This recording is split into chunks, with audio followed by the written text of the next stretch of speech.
Hello everyone, कैसे आप सब। उम्मीद करती हूँ आप सब अच्छे होंगे।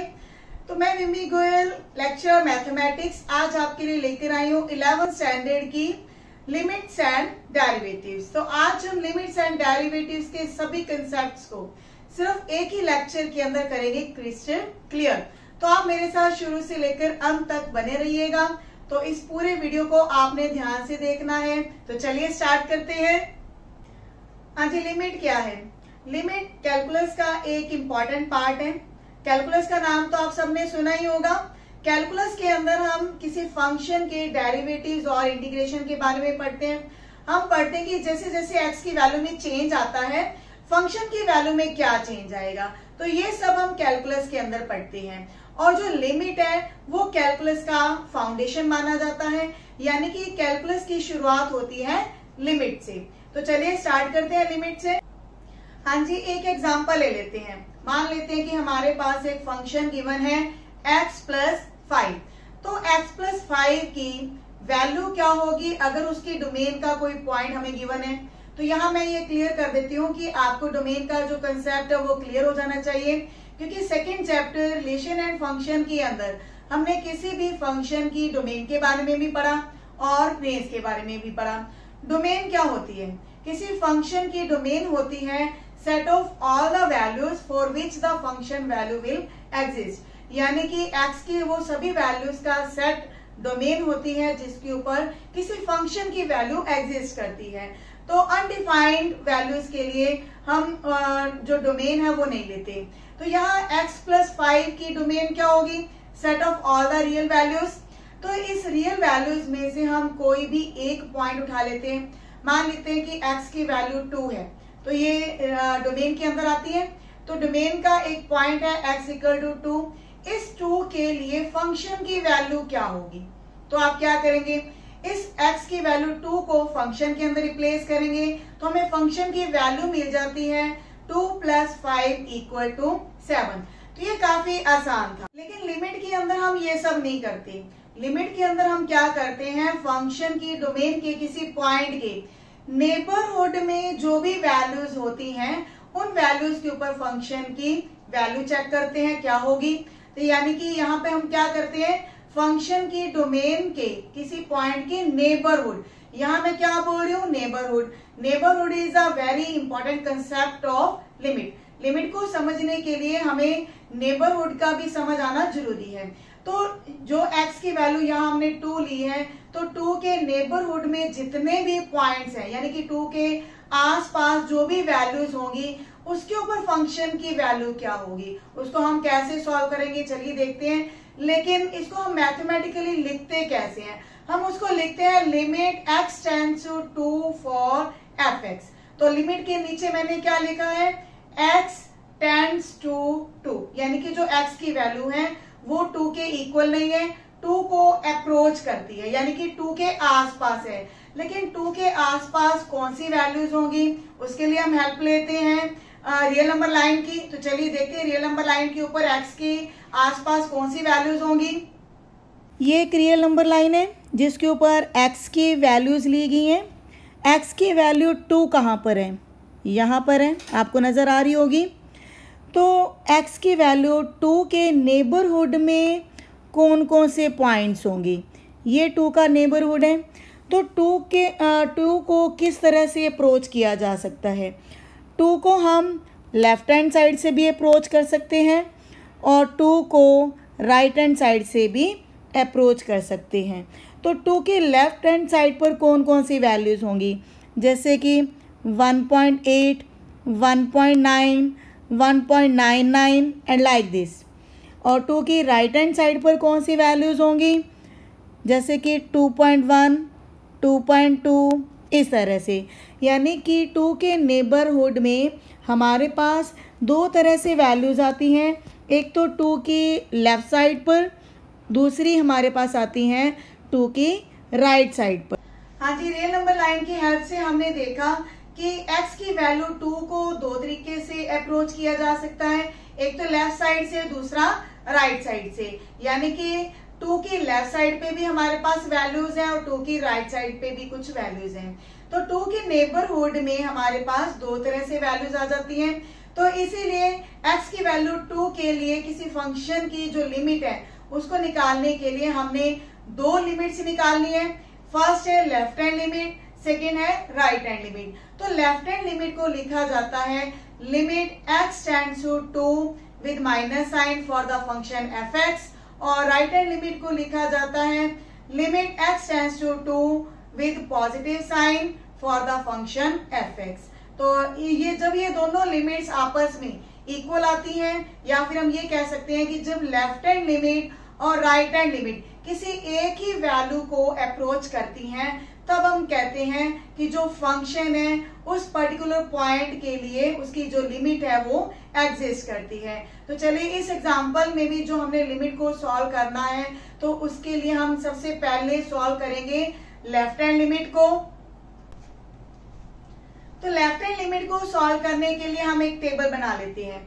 x की वैल्यूज जो कि रियल नंबर लाइन के ऊपर 2 को अप्रोच करती है लेफ्ट हैंड साइड से, वो कुछ ऐसे होंगी 1.9, 1.99, 1.999। तो जैसे जैसे हम 9 की गिनती बढ़ाते जाएंगे वैसे वैसे वो x की वैल्यू 2 को अप्रोच करेगी। तो इन वैल्यूज के ऊपर फंक्शन की वैल्यू किस वैल्यू को अप्रोच करेगी वो भी हम देखते हैं। देखिए जब x की वैल्यू 1.9 है तो फंक्शन की वैल्यू क्या बन जाएगी। अब क्योंकि फंक्शन हमारे पास क्या है x + 5, तो फंक्शन की वैल्यू क्या बन जाएगी 6.9। तो जब हम x की वैल्यू ले लेते हैं 1.99, तो फंक्शन की वैल्यू क्या बन जाएगी 6.99। तो जैसे जैसे हम ये 9 बढ़ाते जा रहे हैं वैसे ही फंक्शन की वैल्यू आप देखेंगे 6.999 कुछ ऐसे बनती जा रही है। तो ये वैल्यू किसको अप्रोच कर रही है। तो जिस तरह से हम x की वैल्यू को 2 के पास लेकर जा रहे हैं वैसे ही फंक्शन की वैल्यू जो है वो 7 के पास आती जा रही है। तो हम ये कह सकते हैं कि जो लेफ्ट हैंड लिमिट है वो किसको अप्रोच कर रही है 7 को अप्रोच कर रही है। अब हम देखते हैं कि जो राइट हैंड लिमिट है वो किसको अप्रोच करेगी। तो राइट हैंड लिमिट के लिए भी हम एक टेबल ले लेते हैं जिसमें जो x की वैल्यूज हैं वो 2 को अप्रोच कर रही है रियल नंबर लाइन के ऊपर राइट हैंड साइड से। तो राइट हैंड साइड से 2 को अप्रोच करने वाली वैल्यूज कैसी होंगी 2.1, 2.01, 2.001 लाइक दिस। तो जैसे जैसे हम डेसिमल के बाद बीच में 0 एक्सटेंड करते जा रहे हैं वो वैल्यू 2 के और पास आती जा रही है। तो अब हम फंक्शन की वैल्यू भी देख लेते हैं। सबसे पहले हमारी वैल्यू क्या है 2.1, तो उसके ऊपर फंक्शन की वैल्यू क्या बन रही है 7.1। तो नेक्स्ट वैल्यू है 2.01, तो फंक्शन की वैल्यू क्या बन रही है 7.01। तो इस तरह आप देख रहे हैं कि जैसे जैसे हम x की वैल्यू को 2 के पास लेकर जा रहे हैं हमारी जो राइट हैंड लिमिट है या जो फंक्शन की वैल्यूज बन रही है वो 7 के पास आती जा रही है। तो इस तरह हम ये कह सकते हैं कि जो हमारी राइट हैंड लिमिट है वो भी 7 को अप्रोच कर रही है। तो इस तरह से राइट हैंड लिमिट और लेफ्ट हैंड लिमिट दोनों ही किसी एक पर्टिकुलर वैल्यू को अप्रोच कर रही है 7 को अप्रोच कर रही है। तो जो हमारा फंक्शन है x + 5 उसकी वैल्यू किसको अप्रोच करेगी 7 को अप्रोच करेगी 4x = 2। यानी कि लिमिट के अंदर आपने क्या देखा x की वैल्यू 2 के नेबरहुड में जो पॉइंट्स हैं वो उन सभी पॉइंट्स की लिमिट क्या आ रही है हमारे पास 7 आ रही है। तो देखिए इस एग्जांपल से आपको क्लियर हो गया होगा किसी फंक्शन की वैल्यू उसके डोमेन के किसी पॉइंट के ऊपर ये एक अलग कंसेप्ट है, लेकिन किसी फंक्शन के डोमेन के किसी पॉइंट के नेबरहुड के पॉइंट्स के और उसके ऊपर फंक्शन की जो वैल्यू है वो एक डिफरेंट कंसेप्ट है। दोनों ही डिफरेंट कंसेप्ट्स हैं। तो इसके लिए एक एग्जांपल हम और ले लेते हैं। लिमिट को समझने के लिए हम एक ग्राफ की हेल्प ले रहे हैं। ग्राफ है हमारे पास पैराबोलिक कर्व है ये fx = x²। तो इस ग्राफ को देखकर भी हम इजीली बता सकते हैं किसी पॉइंट के ऊपर फंक्शन की लिमिट क्या होगी। हम वैल्यू ले रहे हैं x = 2, तो इस पॉइंट के ऊपर हमने फंक्शन की लिमिट चेक करनी है।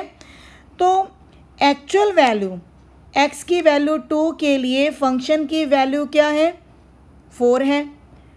तो हमारे पास यहाँ पर क्या है, f2 is equal to 2 square and that is equal to 4।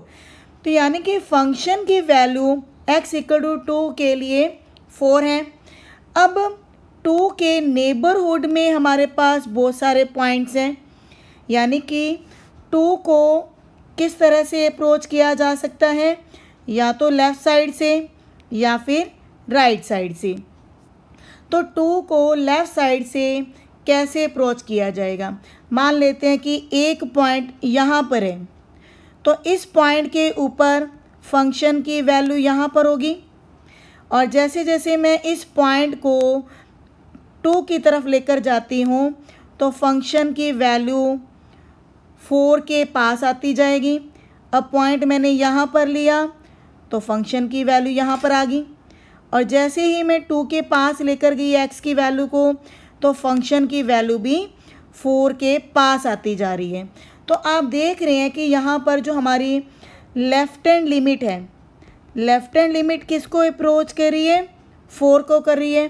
तो इसीलिए हम ये कह सकते हैं कि यहाँ पर इस फंक्शन की जो लेफ्ट हैंड लिमिट है वो क्या आ रही है, 4 आ रही है। ये हमने अभी देखा, जैसे जैसे हम x की वैल्यू को 2 के पास लेकर जा रहे हैं फंक्शन की वैल्यू हमारे पास 4 को अप्रोच कर रही है। ठीक है, अब हम देखते हैं कि जो x की वैल्यू 2 है उसको राइट हैंड साइड से जब हम अप्रोच करते हैं तो फंक्शन की वैल्यू क्या होगी। अब राइट हैंड साइड पर मान लेते हैं कि पॉइंट हमारे पास यहाँ पर है, तो फंक्शन की वैल्यू जब आप ऊपर देखेंगे कर्व में तो हमारे पास फंक्शन की वैल्यू यहाँ पर है। अब इस पॉइंट को जब हम 2 के पास लेकर जाते हैं यहाँ पर तो फंक्शन की वैल्यू थोड़ी नीचे आ रही है, कर्व में 4 के पास आ रही है, और इस पॉइंट को खींचकर जब हम 2 के और पास लेकर आते हैं तो उस पॉइंट के ऊपर फंक्शन की वैल्यू 4 के पास आ रही है, और जैसे जैसे हम इस पॉइंट को 2 के पास लेकर जाएंगे फंक्शन की जो वैल्यू है वो 4 के पास आती जा रही है।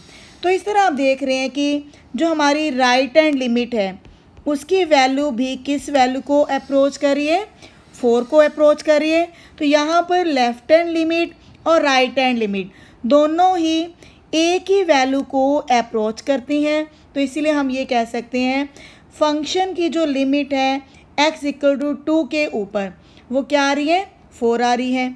तो ये फंक्शन की जो लिमिट है वो एग्जिस्ट कर रही है। तो अब इसको हम मैथमेटिकली कैसे लिखेंगे, क्योंकि हर क्वेश्चन का ग्राफ बनाना तो इजी नहीं है। तो देखिए, अब 2 की लेफ़्ट साइड पर जो हमारे पास वैल्यूज़ हैं उसके लिए लेफ़्ट हैंड लिमिट को हमने कैसे सॉल्व करना है।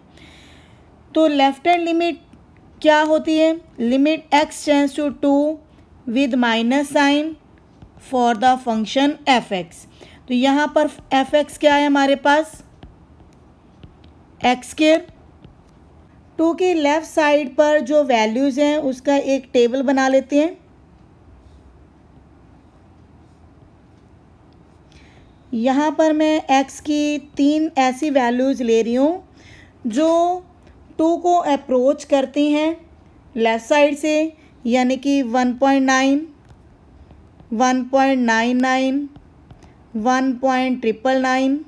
तो इनके ऊपर फंक्शन की वैल्यू क्या होगी, तो f(x) क्या है हमारे पास, x² है।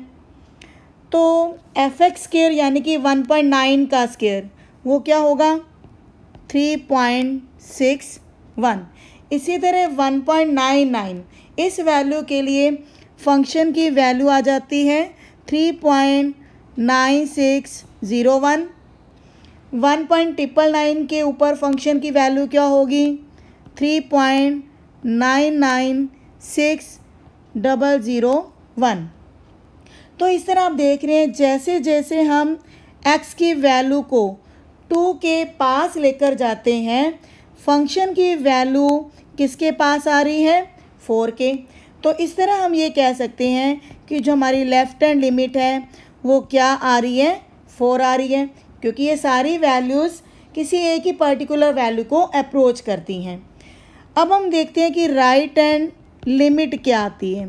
राइट हैंड लिमिट को लिखा जाता है limit x tends to 2 plus for the function f(x).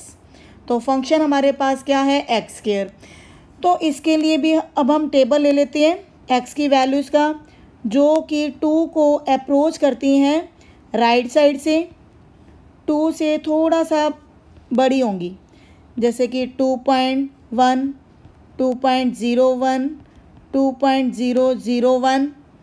तो इन वैल्यूज़ के ऊपर फंक्शन की वैल्यू क्या आ जाती है 4.41, 4.0401, नेक्स्ट वैल्यू आ जाती है 4.004001।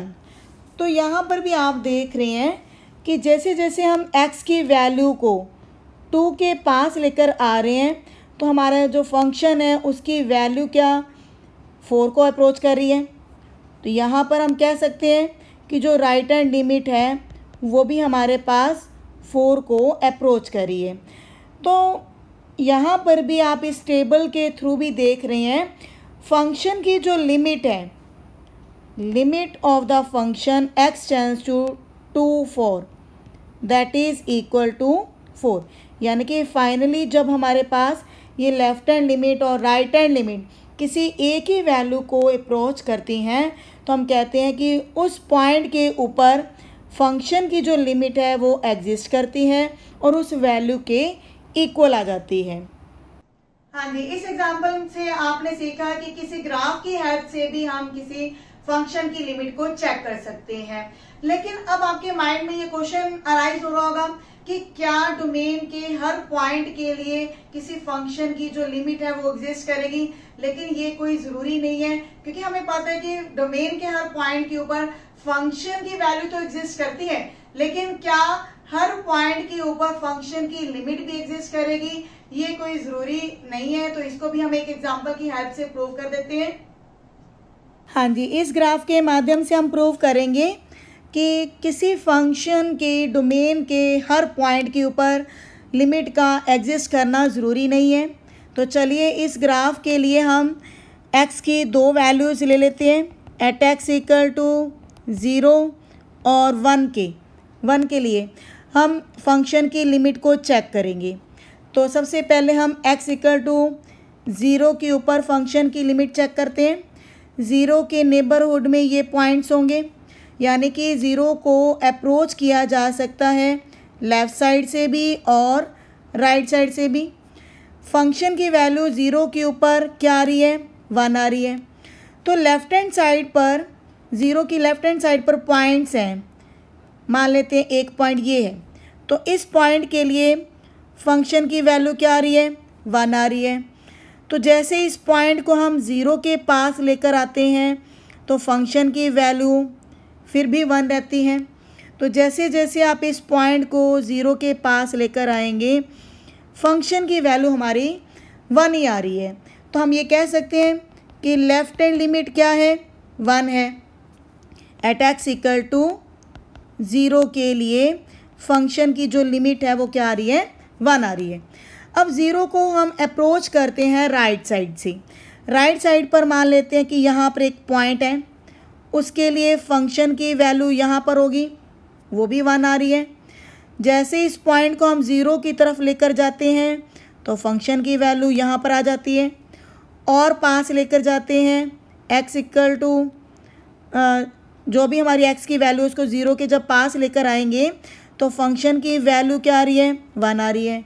तो यहाँ हम ये कह सकते हैं कि राइट हैंड लिमिट भी हमारे पास क्या आ रही है 1 आ रही है। तो इस तरह जो हमारी लिमिट है फंक्शन की limit at x equal to 0 क्या आ रही है 1 आ रही है। तो हम कह सकते हैं कि फंक्शन की जो डोमेन है x इक्वल टू 0 उसके लिए फंक्शन की लिमिट एग्जिस्ट कर रही है। लेकिन क्या x इक्वल टू 1 के लिए फंक्शन की लिमिट एग्जिस्ट करेगी। तो चलिए देखते हैं।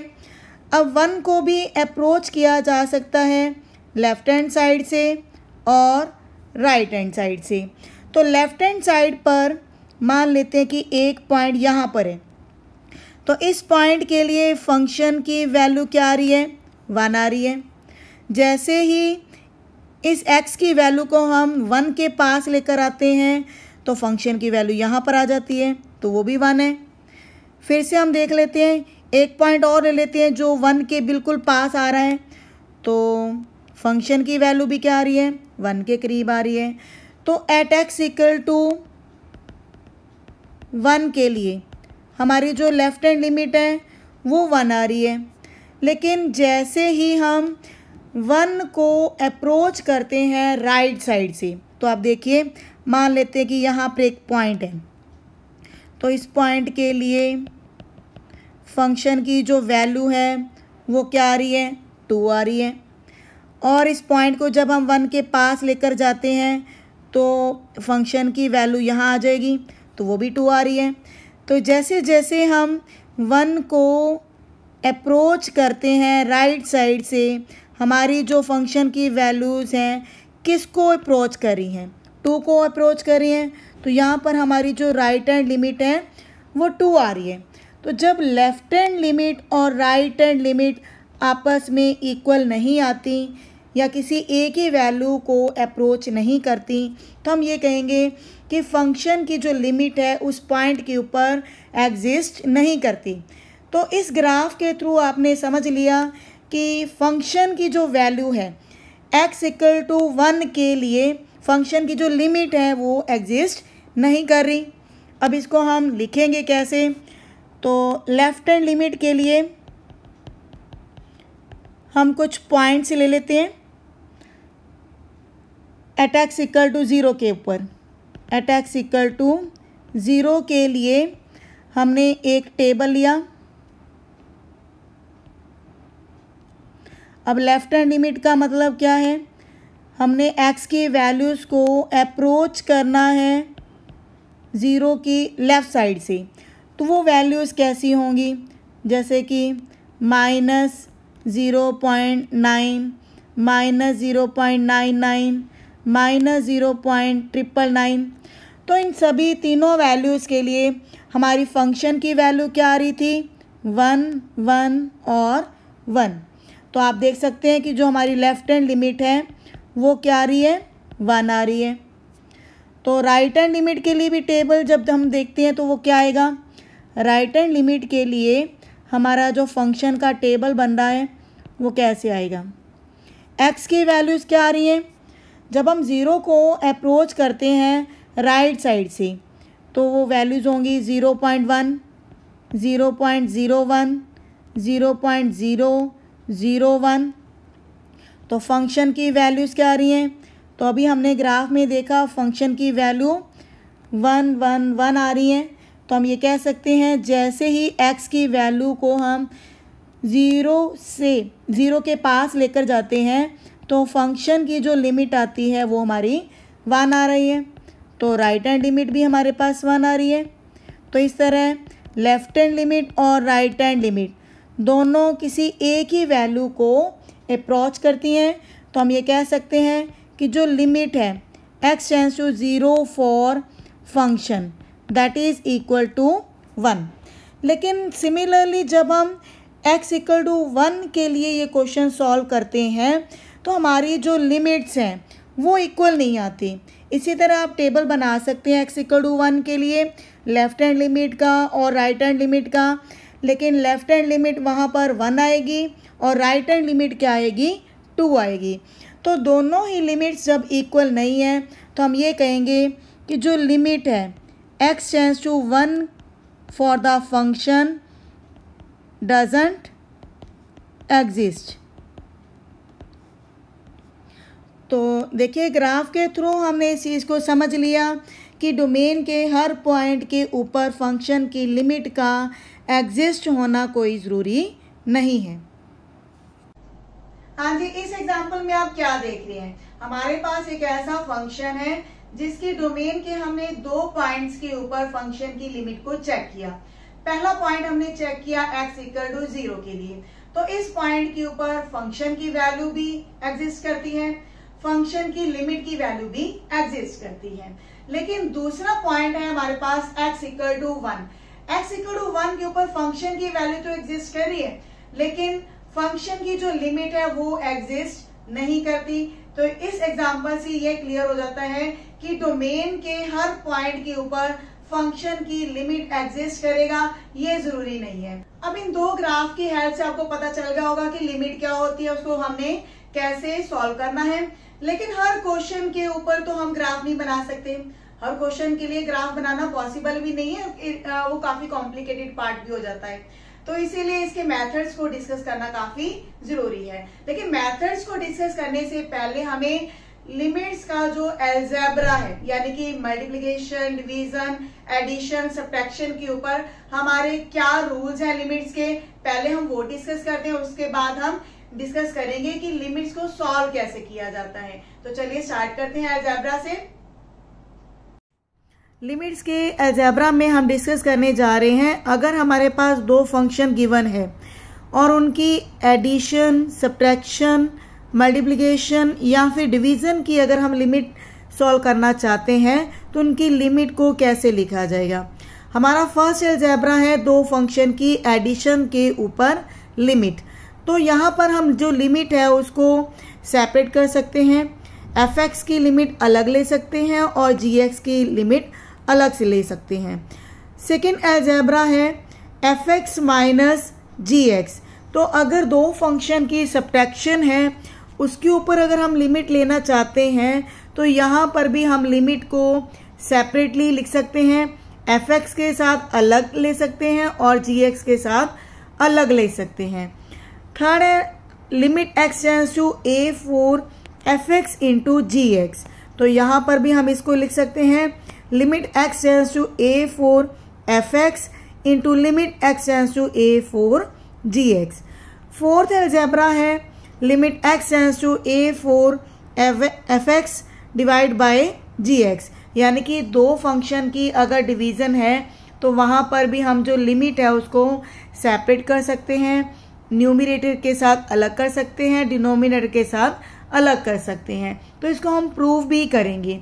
तो देखिए जो हमारा फर्स्ट अलजेब्रा है fx प्लस gx और इसकी जो लिमिट है x टेंड्स टू a, इसके लिए हम एक एग्जांपल ले रहे हैं। लिमिट्स की एडिशन के ऊपर जो हमारा अलजेब्रा है उसको हम प्रूव करने जा रहे हैं। एक एग्जांपल ले लेते हैं। मान लेते हैं कि फंक्शन fx है हमारे पास x और gx है हमारे पास 5। तो लेफ्ट हैंड साइड पर हमारे पास क्या था, limit x tends to a, यहाँ पर a की वैल्यू मैं 2 ले रही हूँ for the fx plus gx। तो लेफ्ट हैंड साइड पर हमारे पास दो फंक्शंस की एडिशन है, fx है x और gx है 5। तो इस लिमिट को हमने सबसे पहले सॉल्व किया था और उसकी वैल्यू हमारे पास क्या आई थी, 7। तो इसी तरह जब हम राइट हैंड साइड को सॉल्व करेंगे तो राइट हैंड साइड पर हमारे पास लिमिट है x tends to 2 for the function fx plus limit x tends to 2 for the function gx। तो इनकी वैल्यूज़ क्या आएंगी, देखिए सबसे पहले तो हमारे पास ये है limit x tends to 2 for the fx। तो fx की वैल्यू क्या है, दैट इज़ x और gx की वैल्यू है 5। x tends to 2 for the function x। अब x की वैल्यू, जब x की वैल्यू 2 को अप्रोच करेगी तो फंक्शन की वैल्यू भी 2 को अप्रोच करेगी, क्योंकि ये तो हमने x ही लिया है। x की वैल्यू 2 को अप्रोच कर रही है तो फंक्शन भी हमारे पास x ही है, तो वो वैल्यू भी 2 को अप्रोच करेगी। प्लस अब ये हमारे पास एक कांस्टेंट फंक्शन है, कांस्टेंट फंक्शन में कोई चेंज नहीं आता, चाहे उसको हम लेफ्ट हैंड साइड से अप्रोच करें या राइट हैंड साइड से अप्रोच करें, कांस्टेंट है तो उसमें कोई भी चेंज नहीं आएगा, तो उसकी वैल्यू 5 ही रहेगी। तो इन दोनों की एडिशन क्या आ जाती है हमारे पास 7। तो इस तरह हम ये कंक्लूड कर सकते हैं limit x tends to 2 for fx plus gx that is equal to limit x tends to 2 for F X plus limit X tends to 2 for G X. तो ये जो हमारा रिज़ल्ट है लिमिट्स का एडिशन के अलजेब्रा पर, ये prove हो जाता है इस एग्जांपल से। तो इसी तरह हम मल्टीप्लिकेशन, सब्ट्रैक्शन या फिर डिवीज़न के ऊपर भी ये सारे जो भी हमारा अलजेब्रा है उसको हम प्रूव कर सकते हैं। अब हम डिस्कस करेंगे किसी फंक्शन की लिमिट को कैसे इवेलुएट किया जाता है।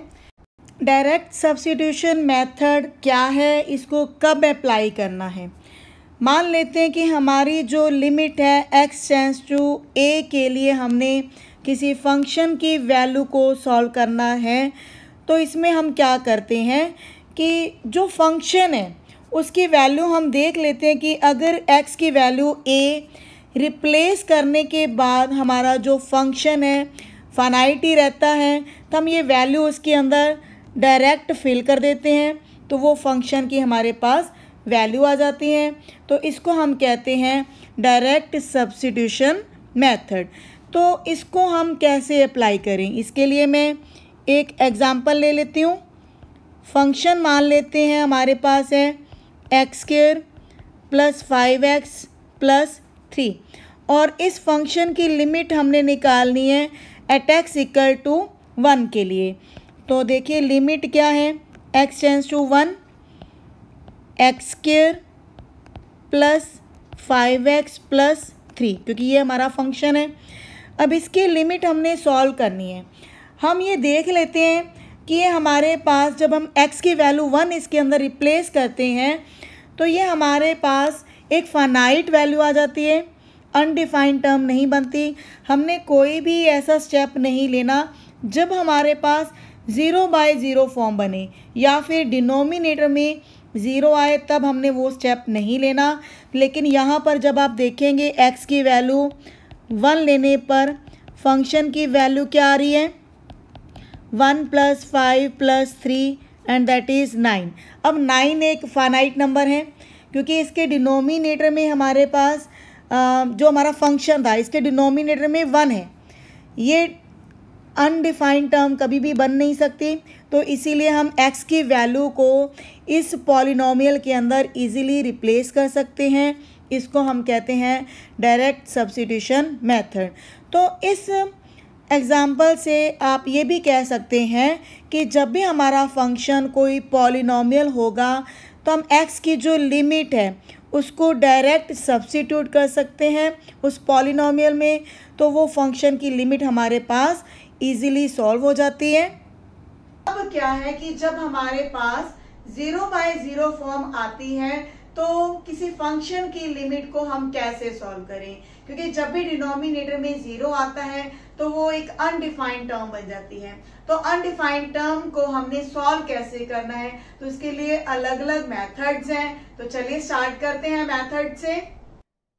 जब भी किसी फंक्शन की किसी पॉइंट के ऊपर 0/0 फॉर्म आती है तो उसको इवेलुएट करने के लिए हमारे पास कई मेथड्स हैं, जिनमें फर्स्ट मेथड है फैक्टराइजेशन मेथड, सेकंड मेथड है सब्स्टिट्यूशन मेथड, थर्ड मेथड है रैशनलाइजेशन मेथड, और इनके अलावा एक ऐसा मेथड है जब हमारे पास x की पावर n माइनस a की power n divide by x minus a form आती है। तो ऐसे फॉर्म के लिए हम कौन सा फार्मूला यूज़ करेंगे और इन सभी मेथड्स को हम कैसे और कब अप्लाई करेंगे, उसके लिए हम स्टार्ट करते हैं फैक्टराइजेशन मेथड से। 0/0 फॉर्म की सिचुएशन में हमारा फर्स्ट मेथड है फैक्टराइजेशन मेथड। इसको हमने कब और क्यों अप्लाई करना है, तो चलिए देखते हैं। अब हमारा जो फंक्शन है इसको हमने सॉल्व करना है x की वैल्यू 2 के लिए। तो अगर हम डायरेक्ट सब्स्टिट्यूशन मेथड अप्लाई करते हैं तो हमारे पास ये क्या आ जाता है 0/0 फॉर्म, क्योंकि 2 का स्क्वायर 4 होता है तो 4 - 4 भी 0 होगा और नीचे जो डिनोमिनेटर है वो भी हमारा 0 आ रहा है। तो यानी कि डायरेक्ट सब्स्टिट्यूशन मेथड अब हम इसमें अप्लाई नहीं कर सकते, क्योंकि आंसर जो हमारा बनेगा वो 0/0 होगा and that is undefined term. हमने ऐसा कोई भी स्टेप नहीं लेना जब हमारे पास डिनोमिनेटर ज़ीरो आई। तो इसीलिए जब हमारे पास 0/0 फॉर्म बनती है तो अब हमारे पास x टेंड्स टू 2 यानी कि x-2 जो है ये न्यूमरेटर और डिनोमिनेटर का एक कॉमन फैक्टर होगा जिसको हम कॉमनली लेकर कैंसिल कर सकते हैं। यानी कि ये जो हमारी 0/0 फॉर्म है इसको हम एलिमिनेट कर सकते हैं। तो कैसे करेंगे? देखिए, जो हमारा न्यूमरेटर है अगर उसको आप ध्यान से देखें x² - 4 उसको हम लिख सकते हैं x² - 2 का स्क्वायर। तो ये हमारी वो फॉर्म बन रही है a² - b²। तो a² - b² के दो फैक्टर्स होते हैं a + b, a - b। तो ये जो हमारा x-2 है that is a common factor of numerator and denominator which is giving 0/0 form। तो इस कॉमन फैक्टर को हम कैंसिल कर देंगे। अब हमारे पास एक पॉलिनोमियल बचती है x + 2। तो इस x + 2 में x की वैल्यू जो 2 है इसको हम डायरेक्ट सब्स्टिट्यूट कर सकते हैं क्योंकि अब डायरेक्ट सब्स्टिट्यूशन मेथड अप्लाई करने पर हमारा जो ये फंक्शन है या इसकी वैल्यू जो आ रही है वो एक फाइनाइट वैल्यू आ रही है, अनडिफाइंड नहीं आ रहा। तो यहाँ हम फैक्टराइजेशन मेथड इसीलिए अप्लाई किया क्योंकि हमारे पास क्या बन रही थी 0/0 फॉर्म। यानी कि x टेंड्स टू 2 से हमारे पास जो फैक्टर निकलता है x-2 ये न्यूमरेटर का और डिनोमिनेटर का एक कॉमन फैक्टर है। तो हमें न्यूमरेटर के फैक्टर्स बनाने होंगे इस क्वेश्चन के अंदर। तो न्यूमरेटर के फैक्टर्स हम बना सकते हैं या फिर हम ये भी कर सकते हैं कि जो x-2 है इसके साथ जब हम न्यूमरेटर को डिवाइड करेंगे तो हमारे ये दो फैक्टर्स बन जाते हैं x + 2 और x-2। कई स्टूडेंट्स को फैक्टराइज करना नहीं आता या उनको काफी कॉम्प्लिकेटेड लगता है कि या फिर उनको ये लगता है कि ये टाइम कंज्यूमिंग है। तो ऐसे स्टूडेंट्स के लिए एक ऐसा मेथड भी है जो इजी भी है और उसमें कहीं भी फैक्टराइज करना नहीं पड़ता। तो वो मेथड है सब्स्टिट्यूशन मेथड। तो देखते हैं उसको भी हमने कैसे अप्लाई करना है। हाँ जी, इसी फंक्शन की जो लिमिट है x टेंड्स टू 2 के लिए हमने सॉल्व करना है एक डिफरेंट मेथड से, दैट इज सब्स्टिट्यूशन मेथड।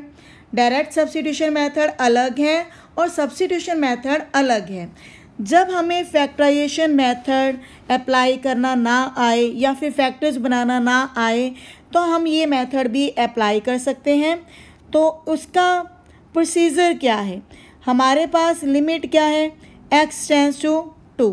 तो यहाँ हम x की वैल्यू को सब्स्टिट्यूट करेंगे 2 + h के साथ और लिमिट हमारे पास x टेंड्स टू 2 है और x की वैल्यू क्या है 2 + h।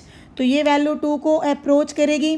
तो यहाँ से हम ये कहेंगे कि जो h है उसकी वैल्यू 0 को अप्रोच करेगी। अब x की वैल्यू 2 + h इस लिमिट के अंदर हम फंक्शन के अंदर रिप्लेस करेंगे। लिमिट हमारी चेंज हो जाएगी h टेंड टू 0 में और x² का मतलब 2 + h का स्क्वायर -4 डिवाइड बाई।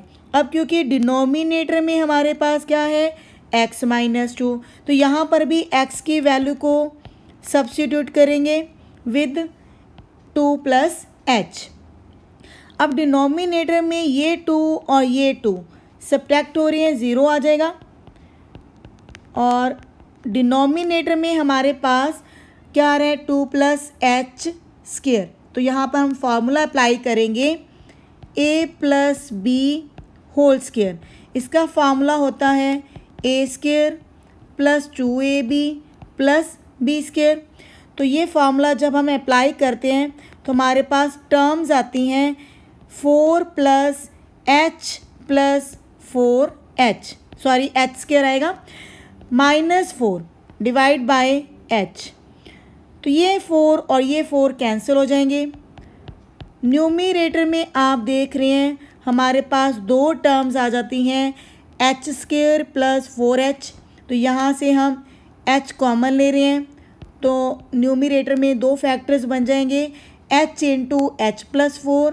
डिवीज़न में भी हमारे पास h है, तो ये h और ये h कैंसिल हो जाएंगे। अब h की वैल्यू हम डायरेक्ट सब्स्टिट्यूट कर सकते हैं 0, तो 0 प्लस 4 आंसर इज़ 4। तो जब हमने फैक्टराइजेशन मेथड अप्लाई किया तब भी हमारा आंसर 4 आया था, और जब हमने सब्स्टिट्यूशन मेथड अप्लाई किया तब भी हमारा आंसर सेम आया। तो देखिए कोई भी आप मेथड अप्लाई करें आंसर हमारा सेम ही आएगा। अगर आपको फैक्टराइजेशन मेथड इजी लगता है तो आप वो अप्लाई कर सकते हैं, अदरवाइज सब्स्टिट्यूशन मेथड भी इजी है।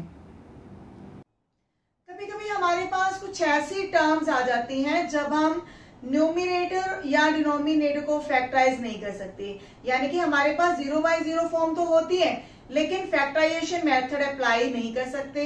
तब क्या करेंगे? देखिए तब कई बार ये होता है कि न्यूमरेटर या डिनोमिनेटर में हमें नजर आता है अंडर रूट की फॉर्म, यानी कि इरेशनल फंक्शंस होते हैं, तब हम अप्लाई करते हैं रैशनलाइजेशन मेथड। तो इसको हमने कैसे अप्लाई करना है देखते हैं। रैशनलाइजेशन मेथड कब अप्लाई करना है? जब फैक्टराइजेशन मेथड अप्लाई ना हो तब हम देखते हैं कि क्या इसके ऊपर रैशनलाइजेशन मेथड लगाया जा सकता है। तो चलिए स्टार्ट करते हैं। जब इस क्वेश्चन के अंदर हम x की वैल्यू 1 को डायरेक्ट सब्स्टिट्यूट करते हैं तो हमारे पास वैल्यू क्या बन जाती है, 1 + 1 in under root -√2 divide by 1 - 1। तो ये हमें देता है 0/0 फॉर्म, यानी कि इस क्वेश्चन को हम डायरेक्ट सब्स्टिट्यूशन मेथड से सॉल्व नहीं कर सकते, लेकिन इस क्वेश्चन में हम फैक्टर बनाकर भी इसको हम सॉल्व नहीं कर सकते क्योंकि ये हमारे पास अंडर रूट की फॉर्म में है। तो जब भी अंडर रूट फॉर्म आती है तब हम अप्लाई करते हैं रैशनलाइजेशन मेथड। तो रैशनलाइजेशन के बारे में हमने 9th और 10th स्टैंडर्ड में भी पढ़ा। कैसे किया जाता है? जब हमारे पास कोई एक फैक्टर a + b या फिर a - b की फॉर्म में हो तब उसको हम मल्टीप्लाई करते हैं। अगर तो ये फैक्टर है तो उसको मल्टीप्लाई करते हैं a - b divide by a - b, और अगर ये इस टाइप का हमारे पास कोई फैक्टर है तो उसको मल्टीप्लाई करते हैं a + b divide by a + b। तो ये है रैशनलाइजेशन प्रोसीजर। तो इस क्वेश्चन में भी हम क्या करेंगे, क्योंकि न्यूमरेटर के अंदर हमारे पास अंडर रूट फॉर्म है, x + 1 के ऊपर अंडर रूट है -√2 डिवाइड बाय x - 1। तो इसको हम मल्टीप्लाई करेंगे x + 1 plus √2 divide by x + 1 in under root plus √2, क्योंकि जो हमारा न्यूमरेटर है क्वेश्चन के अंदर वो हमारा a - b की फॉर्म में है, जिसको हमने मल्टीप्लाई किया है a + b divide by a + b, ताकि ये हमारे पास फॉर्म आ सके a² - b² divide by a + b। तो जब हम न्यूमरेटर में टर्म्स को देखते हैं तो हमारे पास एक फैक्टर है a - b, दूसरा फैक्टर है a + b, जिसमें a की वैल्यू क्या है x + 1 इन अंडर रूट और b की वैल्यू क्या है √2। तो यहाँ पर हमारे पास फॉर्मूला क्या लगेगा, a² - b²। अब जो डिनोमिनेटर है वो हमारा सेम ही रहेगा, तो डिनोमिनेटर में हमारे पास दो फैक्टर्स आ जाएंगे मल्टीप्लाई की फॉर्म में। अब जो हमारा अंडर रूट है और उसके ऊपर स्क्वायर है, ये टर्म्स कैंसिल हो जाती हैं, अंडर रूट और स्क्वायर्स। तो न्यूमरेटर में हमारे पास क्या आ जाता है x + 1 - 2, तो इसकी वैल्यू सॉल्व होकर आएगी x - 1, और डिनोमिनेटर में भी हमारे पास एक फैक्टर है x - 1। तो ये न्यूमरेटर और डिनोमिनेटर में से ये जो फैक्टर्स हैं कैंसिल हो जाएंगे। अब हम डायरेक्ट सब्स्टिट्यूशन मेथड अप्लाई कर सकते हैं। x की वैल्यू 1 को जब हम रिप्लेस करेंगे तो हमारे पास क्या आएगा, 1 + 1 का under root plus √2 and that is equal to 1/2 under root 2। अब आप आगे चाहे आप इसको रैशनलाइज करें या ना, वो कोई प्रॉब्लम नहीं है, लेकिन क्वेश्चन हमारा सॉल्व हो चुका है। देखिए इस क्वेश्चन में आपने देखा कि जो हमारा न्यूमरेटर है उसमें x + 1 के ऊपर भी अंडर रूट है, 2 के ऊपर भी अंडर रूट है, और इस क्वेश्चन में हमारे पास 0/0 फॉर्म भी बन रही है।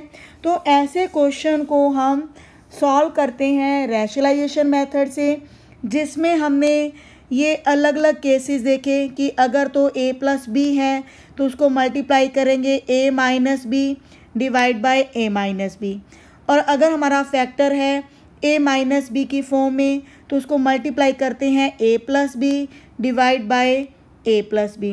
तो इस तरह से रैशनलाइजेशन मेथड को अप्लाई किया जाता है।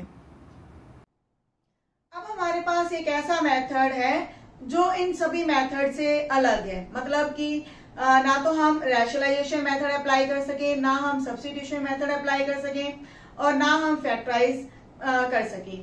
तो ऐसा कौन सा मेथड है, यानी कि जब हमारे पास ऐसी फॉर्म आती है limit x tends to a for x⁻m minus a⁻n divide by x - a, तो इस फॉर्म को हम कैसे सॉल्व करेंगे। तो चलिए स्टार्ट करते हैं। हाँ जी, ये मेथड बिल्कुल अलग है, ना तो ये फैक्टराइजेशन मेथड है, ना ही ये सब्स्टिट्यूशन मेथड है, ना ही ये रैशनलाइजेशन मेथड है। जब भी हमारा फंक्शन ऐसे फॉर्म में होगा x⁻n minus a⁻n divide by x - a, और लिमिट क्या होगी x टेंड्स टू a, तो ऐसे फॉर्म में हम डायरेक्ट रिजल्ट यूज़ करते हैं, दैट इज़ n a⁻n - 1। हमने सिर्फ a की पावर n की तरफ फोकस करना है, तो उसका रिज़ल्ट जो है वो कैसे लिखा जाता है, n पावर आगे मल्टीप्लाई में आ जाती है और a की जो पावर है वो 1 सब्ट्रैक्ट हो जाती है। तो इस रिज़ल्ट को हम क्वेश्चन के अंदर कैसे सॉल्व करेंगे, तो इसकी मैं एक एग्जांपल ले लेती हूँ। मान लेते हैं हमारे पास है limit x tends to 2 x³ -8 divide by x - 2। तो कई बार तो हमारे पास जो ऐसी फॉर्म है उसके अंदर फैक्टर्स भी पॉसिबल होते हैं बनाने, लेकिन कई बार जो पावर्स हैं, जैसे यहाँ पर x की पावर 3 है, लेकिन अगर ये पावर्स हमारे पास फ्रैक्शनल हो, 1/3 हो, तो उसको फैक्टर मेथड से सॉल्व करना काफ़ी कॉम्प्लिकेटेड हो जाता है। लेकिन फ़िलहाल मैंने यहाँ पर एक पावर ऐसी ली है जो इसको आप फैक्टर मेथड से भी इजीली सॉल्व कर सकते हैं। तो इस मेथड से हम कैसे सॉल्व करेंगे, अब जो 8 है इसको लिखा जा सकता है 2⁻3। तो अब आप देख रहे हैं कि यहाँ पर a की वैल्यू क्या है, 2 है, और यहाँ पर भी हमारे पास a की पावर n यानी कि 2 की पावर 3 है। तो जब इस रिज़ल्ट को हम डायरेक्ट यूज़ करते हैं इस क्वेश्चन के अंदर, तो हमारा रिज़ल्ट कैसा आएगा, 2 इंटू पावर जो है हमारी मल्टीप्लाई में आ जाएगी आगे, और जो a है यानी कि 2 है इसकी एक पावर कम हो जाएगी। तो रिज़ल्ट हमारे पास क्या आएगा, 3 × 2² एंड दैट इज़ 3 × 4 = 12। तो ये क्वेश्चन सॉल्व करने काफ़ी इजी हैं, लेकिन हमें ये रिज़ल्ट जो है वो याद रखना होगा। लेकिन ये रिज़ल्ट आया कहाँ से, इसको भी हम देखते हैं कि इसकी डेरिवेशन क्या है। हाँ जी, ऐसी फॉर्म में लिमिट को सॉल्व करने के लिए जब हम डायरेक्ट सब्स्टिट्यूशन मेथड अप्लाई करते हैं तो ये हमें देता है 0/0 फॉर्म। तो ऐसी फॉर्म में हमें ये इमीडिएट पता चल जाता है कि जो x - a है ये न्यूमरेटर का भी एक फैक्टर होगा और डिनोमिनेटर का भी एक फैक्टर होगा। तो यानी कि जो हमारा न्यूमरेटर है x की पावर n - a की पावर n, इसका एक फैक्टर तो हमारे पास आता है x माइनस ए। तो जब लॉन्ग डिवीज़न से हम x की पावर n माइनस ए की पावर n को डिवाइड करते हैं तो हमारे पास ये दूसरा फैक्टर आ जाता है x raise to power n minus 1 plus a into X raise to power n minus 2 plus A square x की power n minus 1 n minus 3 plus इसी तरह से हमारे पास लास्ट टर्म आ जाती है a raise to power n minus 1। तो ये जो न्यूमरेटर है इसकी वैल्यू ये जब हम लिमिट के अंदर लेते हैं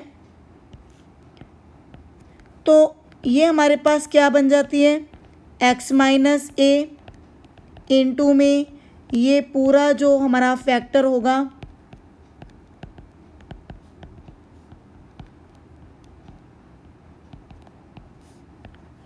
डिवीज़न में हमारे पास x माइनस ए है तो ये कॉमन फैक्टर x माइनस ए कैंसिल हो जाता है।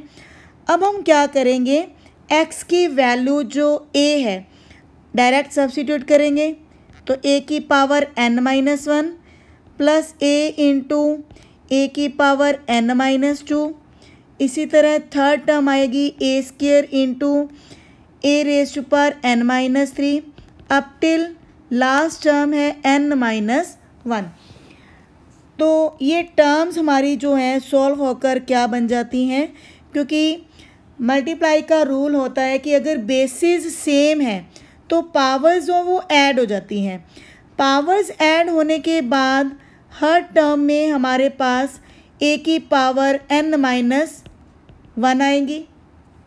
अब ये टोटल कितनी टर्म्स हैं, ये हमारे पास है n टर्म्स, तो इसीलिए इनकी जो एडिशन आएगी वो आएगी n into A raise to power n minus 1। तो इस तरह से जो ये हमारी लिमिट है x tends to a for the function x raise to power n minus A raise to power n divide by x minus a, तो उसका ये जो रिज़ल्ट है n into A raise to power n minus 1 इस तरह से solve होकर आ रहा है। तो इस रिज़ल्ट को हम अलग अलग क्वेश्चंस के अंदर यूज़ करें। इस मेथड से रिलेटेड एक एग्ज़ाम्पल हम और ले लेते हैं ताकि ये मेथड आपको अच्छी तरह से अप्लाई करना आ सके। तो अब मैं ले रही हूँ limit z tend to 1 z raise to power 1/3 minus 1 और डिनोमिनेटर में है z raise to power 1/6 minus 1। अब आप देख रहे हैं कि जो हमारा न्यूमरेटर है या डिनोमिनेटर है इसमें जब हम z की वैल्यू 1 रिप्लेस करते हैं तो ये हमारी फॉर्म बन जाती है 0/0 फॉर्म। तो इसको हम डायरेक्ट सब्स्टिट्यूशन मेथड से तो सॉल्व नहीं कर सकते और इनके फैक्टर्स भी नहीं हम बना सकते, क्योंकि जो हमारी z की पावर्स हैं वो 1/3 है या फिर 1/6 हैं। तो इस क्वेश्चन को सॉल्व किया जाएगा इस मेथड से, लेकिन अभी भी हमारे पास जो न्यूमरेटर है या फिर डिनोमिनेटर है इनके डिनोमिनेटर्स में हमारे पास ये फॉर्म नहीं है x माइनस ए, यानी कि हमारे पास इन दोनों के डिनोमिनेटर में क्या होना चाहिए था z माइनस 1। तो अब हम क्या करेंगे न्यूमरेटर और डिनोमिनेटर दोनों को हम डिवाइड करते हैं z माइनस 1 के साथ। अब हम लिमिट को सेपरेट ले सकते हैं क्योंकि हमारे पास ये डिवीज़न का अलजेब्रा है। डिवीज़न का अलजेब्रा क्या कहता है कि अगर हमारे पास लिमिट है fx अपॉन gx के लिए तो हम लिमिट को सेपरेट कर सकते हैं। fx की लिमिट अलग से ले सकते हैं और gx की लिमिट अलग ले सकते हैं। तो यहाँ मैं 1 को पावर की फॉर्म दे रही हूँ, तो क्योंकि z की पावर 1/3 है तो 1 की पावर भी हम ले लेते हैं 1/3। अब इसका डिनोमिनेटर क्या है z माइनस 1। अब पूरे डिनोमिनेटर में हमारे पास लिमिट हमने सेपरेटली ले ली। z की पावर 1/6 है तो यहाँ पर 1 की पावर भी मैं 1/6 ले रही हूँ और इसके डिनोमिनेटर में है z-1। अब हम ये फॉर्मूला अप्लाई कर सकते हैं। तो आप देख रहे हैं यहाँ पर a क्या है, a हमारे पास जो ये न्यूमरेटर में है इसमें a की वैल्यू है 1 और n हमारे पास क्या है 1/3। तो जो ये हमारा फॉर्मूला है वो फॉर्मूला होता है equal to n into a raise to power n-1। अगर हमारी लिमिट है x tends to a for x raise to power n minus a raise to power n divide by x minus a, तो इसकी value क्या होती है n into a raise to power n-1। अब power क्या है 1/3, तो a क्या है 1, इसकी एक पावर हम कम कर देंगे। इसी तरह डिनोमिनेटर में भी हमारे पास जो पावर है 1/6 है, तो 1/6 में से एक पावर सब्ट्रैक्ट हो जाएगी। तो अब आप देख रहे हैं क्योंकि 1 की कितनी भी पावर लें वो 1 ही आएगी, तो ये रिज़ल्ट हमारे पास आ जाता है 1/3 into 6 that is equal to 2। तो देखिए इस क्वेश्चन के अंदर हमने x raise to power n minus a raise to power n divide by x minus a ये फॉर्म बनाकर इस क्वेश्चन को हमने सॉल्व किया। हाँ जी, सभी मेथड्स को सीखने के बाद अब हमारे पास आते हैं ट्रिग्नोमेट्रिक फंक्शंस। तो ट्रिग्नोमेट्रिक फंक्शंस के ऊपर लिमिट को कैसे इवैल्यूएट करना है, तो ट्रिग्नोमेट्रिक फंक्शंस में भी हमें 0/0 फॉर्म मिल सकती है। तो इन ट्रिग्नोमेट्रिक फंक्शंस की लिमिट को कैसे इवैल्यूएट किया जाएगा, तो चलिए स्टार्ट करते हैं। Limits of the rational functions के बाद हमारा आता है topic limits of trigonometric functions, यानी कि जब हमारे पास फंक्शन कोई ट्रिग्नोमेट्रिक फंक्शन के फॉर्म में है तो उसकी लिमिट्स को कैसे सॉल्व करना है। देखिए अगर हमारे पास है limit theta tends to 0 for sine थीटा/थीटा, एक्चुअल में तो जब इसके अंदर अगर हम डायरेक्ट सब्स्टिट्यूशन मेथड लगाते हैं तो ये हमें देता है 0/0 फॉर्म, तो इसीलिए इसके अंदर हम डायरेक्ट सब्स्टिट्यूशन मेथड नहीं अप्लाई कर सकते। लेकिन इसका एक सीधा सा रिज़ल्ट है limit theta tends to 0 for sine थीटा/थीटा दैट इज़ इक्वल टू 1। वैसे तो इसकी डेरिवेशन भी दी जा सकती है लेकिन उसका हमारे सिलेबस से कोई कनेक्टिविटी नहीं है, इसलिए मैं यहाँ इस फॉर्मूला की आपको डेरिवेशन नहीं दे रही। तो आपने ये फॉर्मूला याद करना है, साइन थीटा/थीटा की अगर लिमिट आपने सॉल्व करनी है थीटा टेंड्स टू 0 के लिए तो उसकी वैल्यू क्या होगी 1 होगी। तो ये था हमारा फर्स्ट फॉर्मूला। सेकंड है limit theta tends to 0 for cos theta, लेकिन इसके अंदर हम डायरेक्ट सब्स्टिट्यूशन मेथड अप्लाई कर सकते हैं क्योंकि हमें पता है कोस 0 डिग्री की वैल्यू क्या होती है 1 होती है, तो इसीलिए इसके अंदर हमने कोई भी मैनिपुलेशन या कोई भी हमें अलग से याद करने की ज़रूरत नहीं है। थर्ड है limit theta tends to 0 for tan theta divide by theta. अब tan थीटा को हम क्या लिख सकते हैं साइन थीटा/कोस थीटा। अब डिनोमिनेटर में हमारे पास थीटा भी है। अब हम क्या करेंगे लिमिट को सेपरेट करेंगे साइन थीटा/थीटा के साथ और कोस थीटा के साथ। अब न्यूमरेटर में हमारे पास ये जो फर्स्ट रिज़ल्ट था ये हम यूज़ करेंगे, तो न्यूमरेटर में हमारे पास वैल्यू आ जाती है 1 और डिनोमिनेटर में हम यूज़ करेंगे सेकंड रिज़ल्ट, तो उसकी वैल्यू भी है 1। तो इस तरह से tan थीटा/थीटा के लिए जो लिमिट है थीटा टेंड्स टू 0 उसकी वैल्यू भी क्या आ जाती है 1। तो ये 3 जो इम्पॉर्टेंट रिज़ल्ट्स हैं इनको हम क्वेश्चंस के अंदर यूज़ करेंगे। हाँ जी, क्या लिमिट्स का कंसेप्ट आपको क्लियर हो गया? Very good. अब बढ़ते हैं डेरिवेटिव्स की ओर। What is derivative? Derivative is the average rate of change in function with respect to x, यानी कि x की वैल्यूज में जैसे जैसे चेंज आता है फंक्शन की वैल्यू में क्या चेंज आएगा वो हमें डेरिवेटिव से पता चलता है।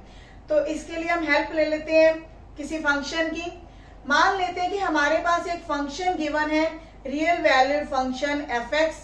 तो fx की डोमेन मान लेते हैं कि हमें पता है। डोमेन क्या होती है? Domain is the set of all the values of x for which the function value exist, यानी कि x की वो सभी वैल्यूज का सेट डोमेन है जिसके लिए किसी फंक्शन की वैल्यू एग्जिस्ट करती है। तो मान लेते हैं कि हमें fx की डोमेन पता है, तो उस डोमेन के किसी point x equal to a के लिए फंक्शन का डेरिवेटिव कैसे सॉल्व किया जाएगा। तो डेरिवेटिव को कैसे लिखा जाता है, उसका नोटेशन क्या है? तो किसी फंक्शन का डेरिवेटिव लिखा जाता है d of fx divide bye dx, और इसको शॉर्ट फॉर्म में लिखना हो तो कैसे लिखेंगे? df बाय dx, और इसको शॉर्ट करना हो तो हम लिखते हैं f डैश x। लेकिन किसी value x equal to a के लिए फंक्शन का डेरिवेटिव कैसे लिखा जाएगा? df बाय dx, और उसके साथ एक लाइन लगाकर उसके बिल्कुल नीचे लिखा जाता है x इक्वल टू a, और इसको लिखा जा सकता है df बाय dx और उसके दोनों तरफ ब्रैकेट लगाकर और उसके कॉर्नर पर लिख देते हैं x इक्वल टू a, या फिर इसको हम ये भी लिख सकते हैं f डैश a। ये तीनों ही नोटेशन है किसी फंक्शन के डेरिवेटिव के लिए और किसी particular value x equal to a के लिए। अब इसको सॉल्व कैसे किया जाएगा? तो किसी रियल वैल्यूड फंक्शन fx का अगर हमें डेरिवेटिव फाइंड आउट करना है x इक्वल टू a के लिए, तो उसका फॉर्मूला है limit h tend to 0 for fa plus h minus fa divide by h। ये तो काफी कॉम्प्लिकेटेड है, मुझे तो समझ ही नहीं आया कि ये कहां से आया। तो चलिए स्टार्ट करते हैं किसी ग्राफ की हेल्प से। हाँ जी, किसी फंक्शन के डेरिवेटिव को समझने के लिए हम ग्राफ की हेल्प ले रहे हैं। ये आपके सामने एक ग्राफ है फंक्शन fx के लिए। तो फंक्शन की यहाँ पर आपको एक कर्व नजर आ रही होगी, कर्व के ऊपर हम एक पॉइंट ले रहे हैं x इक्वल टू a। अब हम देखेंगे इस x इक्वल टू a में थोड़ा सा भी चेंज लाने पर फंक्शन की वैल्यू में क्या चेंज आ रहा है। हमारा जो डेरिवेटिव का फॉर्मूला हमने क्या देखा? df bye dx। df का मतलब है फंक्शन की वैल्यू में चेंज और dx का मतलब है x की वैल्यू में चेंज। तो यहाँ पर जो हमने पॉइंट लिया है x इक्वल टू a, इसके साथ ही हम एक ऐसा पॉइंट ले रहे हैं जो इसके काफी क्लोज है, काफी पास है, यानी कि दूसरा पॉइंट हम ले रहे हैं a प्लस h। यहाँ पर h की वैल्यू हम ले रहे हैं कि जो h है वो 0 को अप्रोच करे, क्योंकि जो दूसरा पॉइंट लिया हमने वो a के काफी क्लोज लिया है, वो इतना पास है कि h की वैल्यू 0 को अप्रोच करती है। अब a के ऊपर फंक्शन की वैल्यू क्या होगी? fa, और इसी तरह a प्लस h के लिए फंक्शन की वैल्यू क्या होगी? fa plus h। तो अब हम देखेंगे फंक्शन की वैल्यू में क्या चेंज आया और जो हमारा इनिशियल पॉइंट था और जो हमारा सेकंड पॉइंट है उनमें क्या चेंज है। अब पॉइंट में चेंज कितना लेकर आए हम, क्योंकि हमारा पहला पॉइंट था a और सेकंड पॉइंट था a प्लस h, तो पॉइंट्स में हमारा चेंज कितना आया है? h। लेकिन जो हमारी फंक्शन की वैल्यू है उसमें चेंज कितना आया है? वो चेंज आया है fa plus h minus fa।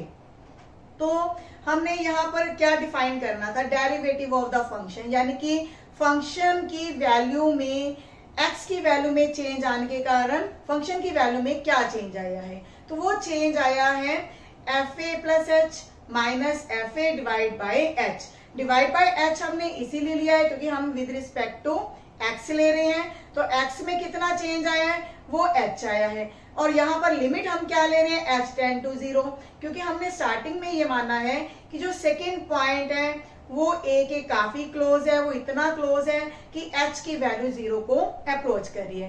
तो इस तरह हमारा जो फंक्शन का डेरिवेटिव है यानी कि f dash a that is equal to limit h tend to 0 for fa plus h minus fa divide by h। तो इसको हम दोबारा से समझ लेते हैं कि हमारा फॉर्मूला क्या था। हमारा जो डेरिवेटिव का नोटेशन फॉर्मूला हमने पढ़ा वो क्या था? df bye dx। df का मतलब है फंक्शन की वैल्यू में चेंज डिवाइड बाय एक्स की वैल्यू में चेंज, और एक्स की वैल्यू में चेंज हमारा इस कर्व के ऊपर आपने देखा वो एच चेंज आई थी, लेकिन फंक्शन की वैल्यू में चेंज क्या आई थी, F A plus H minus F A, और लिमिट क्या लेनी है, एच टेंड टू 0। तो लिमिट की हेल्प से आपने डेरिवेटिव को काफी अच्छे से समझ लिया। तो इस कंसेप्ट से आपको क्लियर हो गया होगा कि जो लिमिट का कंसेप्ट है उसका डेरिवेटिव्स के साथ काफी गहरा कनेक्शन है। तो डेरिवेटिव को समझने के लिए लिमिट्स का जो कंसेप्ट है वो अच्छी तरह से आपको क्लियर होना चाहिए। किसी फंक्शन का डेरिवेटिव फाइंड आउट करने का ये जो लिमिट का फॉर्मूला है इसको कहते हैं फर्स्ट प्रिंसिपल ऑफ डेरिवेटिव। अब हम यहाँ एक एग्जांपल ले लेते हैं। मान लेते हैं कि फंक्शन है 1/x, तो इसका डेरिवेटिव यूजिंग फर्स्ट प्रिंसिपल कैसे फाइंड आउट किया जाएगा। तो उसके लिए हमने इसी फॉर्मूले में फंक्शन की वैल्यू 1/x रिप्लेस की। तो यहाँ आप देख रहे हैं न्यूमरेटर में क्या आ रहा है, 1/x plus H minus 1/x। तो इन दो टर्म्स का हम एलसीएम ले रही है, और एलसीएम लेने के बाद न्यूमरेटर में क्या आ रहा है, x माइनस ब्रैकेट के अंदर x प्लस एच।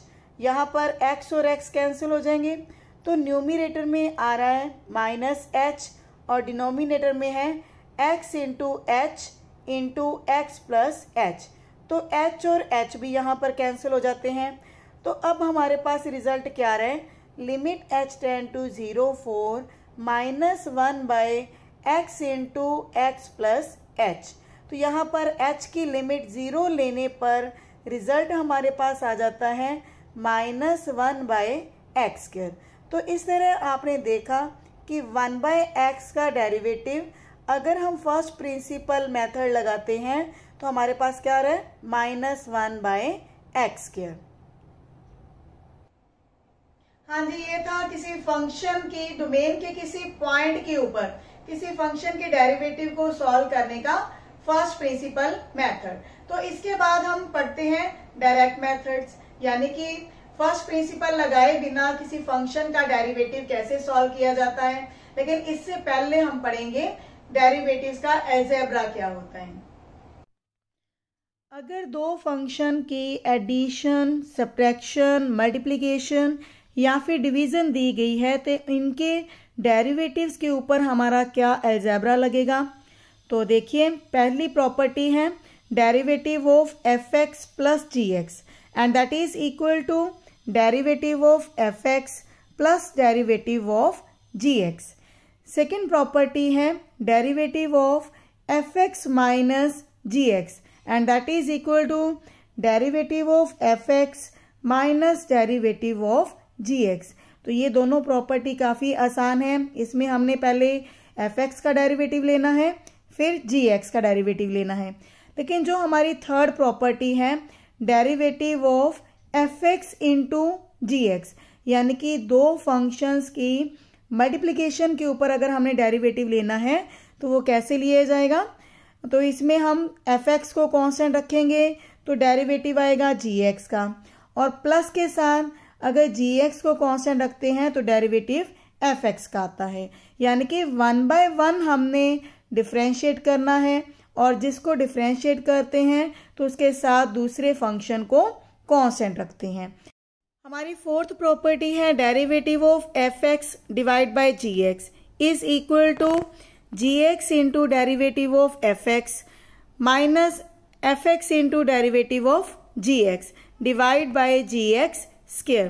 तो इन चारों प्रॉपर्टीज को हम यूज करेंगे अलग अलग क्वेश्चंस को सॉल्व करने के लिए।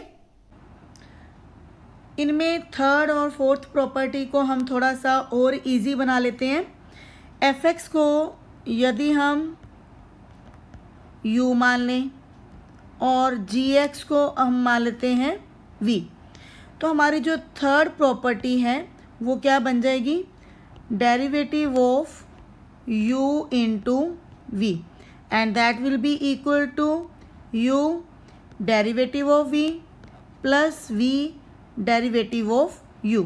यहाँ पर जो मैंने v डैश और u डैश लिखे हैं इनका मतलब है कि वहाँ पर डेरिवेटिव लिया गया है, तो ये काफ़ी आसान हो गया।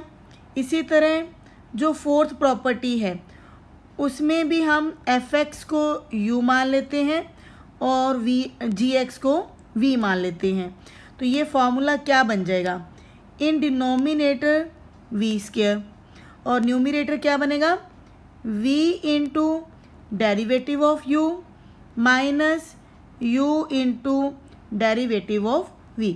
तो u और v लेने पर हमारी ये जो थर्ड प्रॉपर्टी है और फोर्थ प्रॉपर्टी है ये काफ़ी इजी हो जाती हैं और इन दोनों प्रॉपर्टीज़ का काफ़ी यूज़ होगा आगे काफ़ी क्वेश्चंस के अंदर।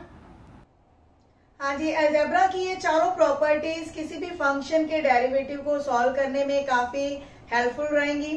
तो इसके बाद हम डिस्कस करते हैं कि अगर हमारे पास कोई फंक्शन पॉलिनोमियल की फॉर्म में है तो उसका डेरिवेटिव कैसे सॉल्व किया जाता है, क्या बेसिक रूल्स हैं, क्या बेसिक मेथड्स हैं। तो चलिए स्टार्ट करते हैं।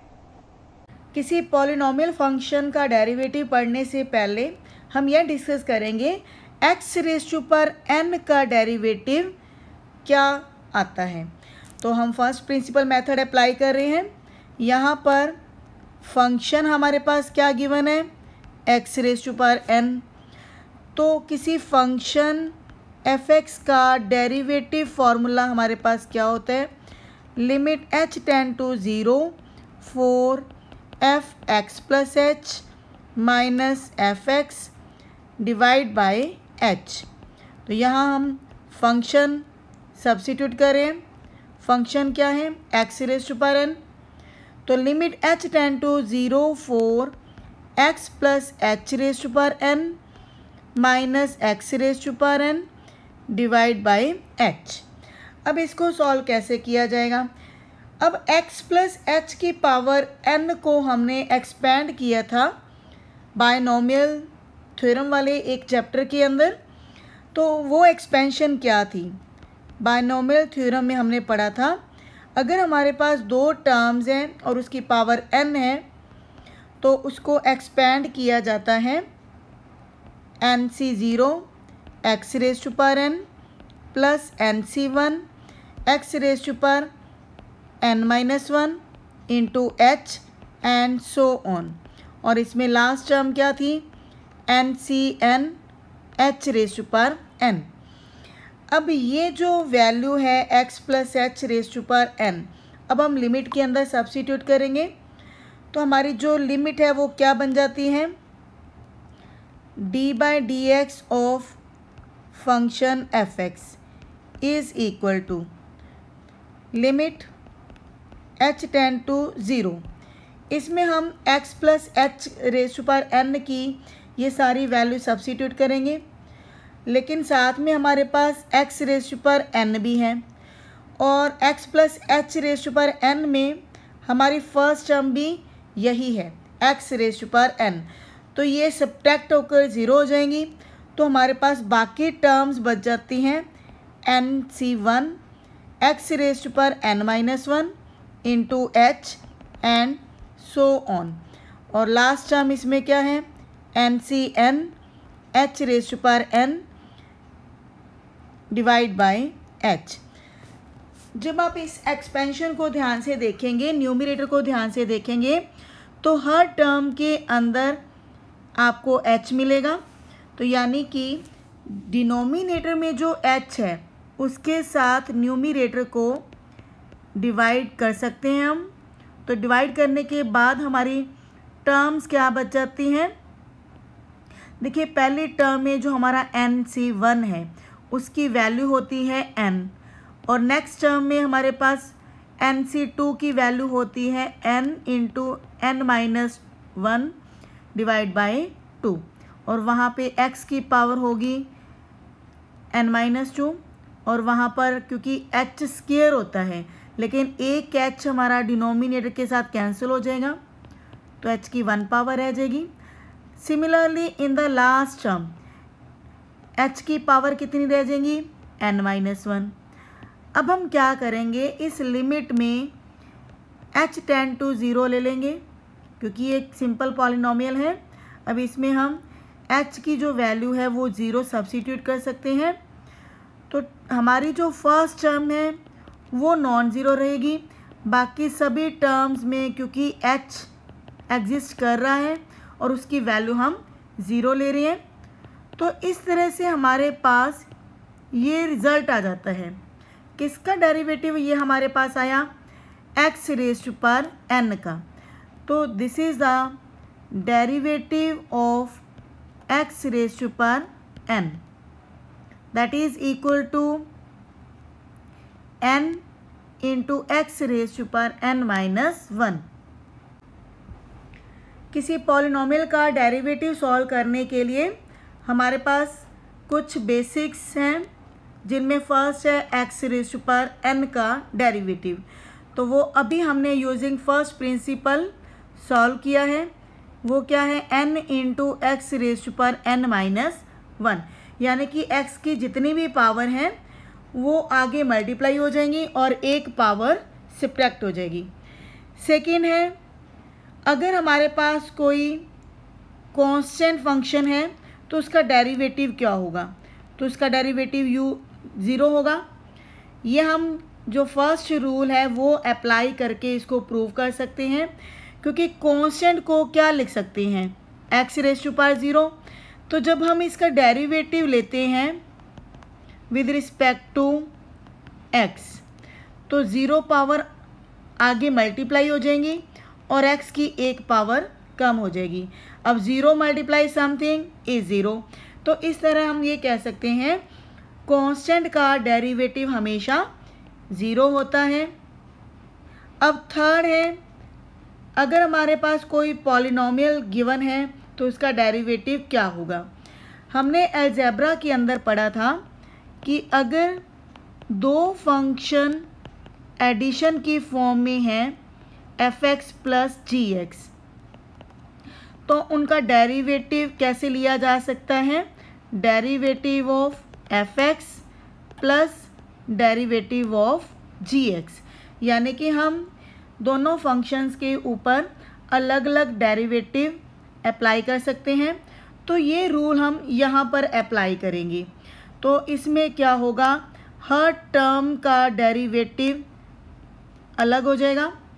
Derivative of a0, derivative of a1x plus derivative of a2x² and so on. अब हमारे पास a0 क्या है? a0, a1, a2 ये सारे कॉन्स्टेंट्स हैं।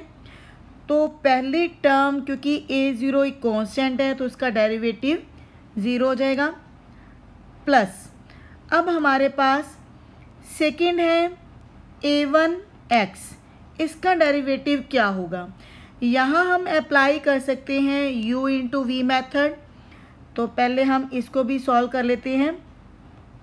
Derivative of a1x applying u into v method. तो पहले हम डेरिवेटिव ले रहे हैं x का, तो a1 को कांस्टेंट रखेंगे। फिर हम लेंगे डेरिवेटिव ऑफ a1। अब हमें पता है x का डेरिवेटिव क्या आएगा? 1 आएगा। क्यों 1 आएगा? यूजिंग फर्स्ट ये जो हमने लिखा है x की पावर n का derivative with respect to x लेते हैं, तो ये हमारा फार्मूला है। तो ये फार्मूला अप्लाई करने पर हमें पता चलता है कि जो x है उसका डेरिवेटिव 1 आ जाता है। अब क्योंकि a1 एक कांस्टेंट है तो उसका डेरिवेटिव 0 होगा। तो यहाँ से हम कह सकते हैं a1x का डेरिवेटिव आ जाता है a1। प्लस इसी तरह जब हम a2x² का डेरिवेटिव सॉल्व करेंगे, तो क्योंकि a2 एक कांस्टेंट टर्म है तो ये बाहर आ जाती है और x² का डेरिवेटिव होगा 2x। इसी तरह नेक्स्ट टर्म का डेरिवेटिव आएगा आपके पास 3 into a3x² and so on. तो जैसे कि ये जो हमने अभी पढ़ा किसी पॉलिनोमियल का डेरिवेटिव कैसे सॉल्व करना है, तो इस तरह आप किसी भी क्वेश्चन में किसी भी फंक्शन का डेरिवेटिव ले सकते हैं।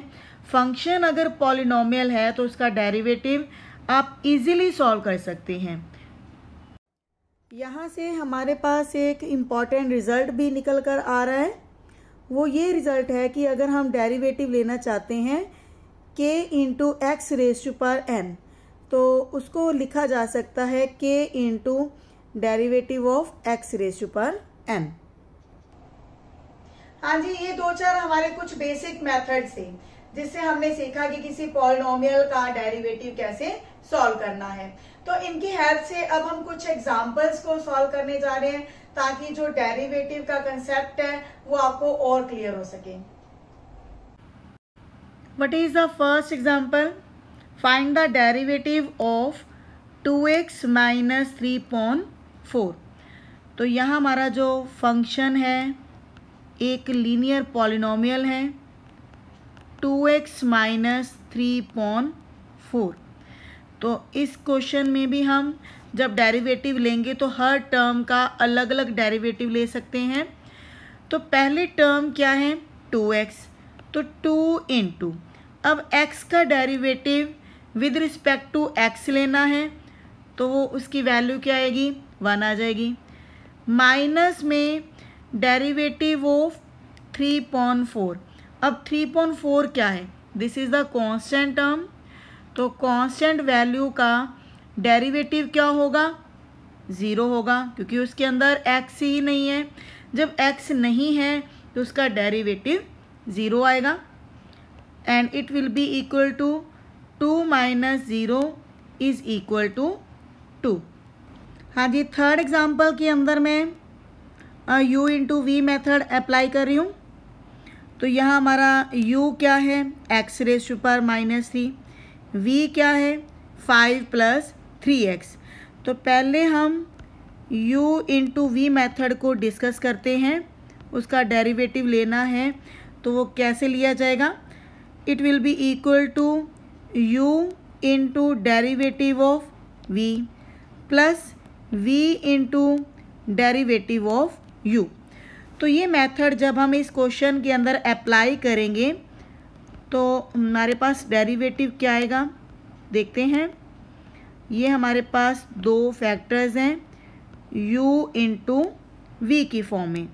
तो इसमें पहला हमारा जो फैक्टर है उसको हम u मान रहे हैं x raise to power -3, into में आएगा डेरिवेटिव ऑफ v प्लस जब हम लेंगे v को कांस्टेंट यानी कि 5 + 3x, तो किसका डेरिवेटिव आएगा साथ में u का डेरिवेटिव। अब हमारे पास पहला है x raise to power -3, derivative ले रहे हैं 5 + 3x का, 5 का डेरिवेटिव 0 और 3x का डेरिवेटिव आ जाएगा 3 प्लस 5 + 3x। अब डेरिवेटिव हमने लेना है x रेज टू पावर -3 का। अब पावर जो है आगे मल्टीप्लाई हो जाती हैं और एक पावर कम हो जाती है।